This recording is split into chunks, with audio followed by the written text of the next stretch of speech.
নিকা, একটু আজকে দুপুরে রান্নাটা তুই করতে পারবি? আমার শরীরটা ভাল লাগতেছে না। তুমি একদম চিন্তা করো না আম্মু, আমি এদিকটা সামলাই নেব। তুমি যাও, এখন একটু ঘুমাও, একটু রেস্ট নাও। আমার মেয়েটা কত ভালো হয়ে গেছে।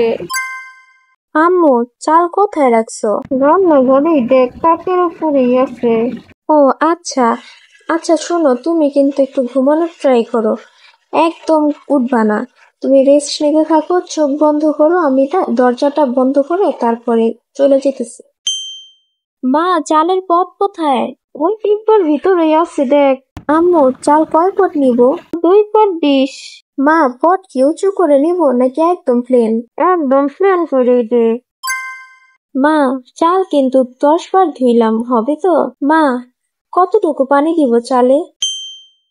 মা, চাল কি রাইস কুকারে দিব নাকি গ্যাসের চুলায় দিব? মা, বাস, আমার রেস্ট লাগবো না। তুই তোর কাজ করতে থাক, আর আমি আমার রান্না আমি করতে পারবো। অনেক রেস্ট নিয়েছি রে, আর রেস্ট নেওয়া লাগবো না। তুই তোর কাজে যা, আর আমি আমার রান্না করে লামু।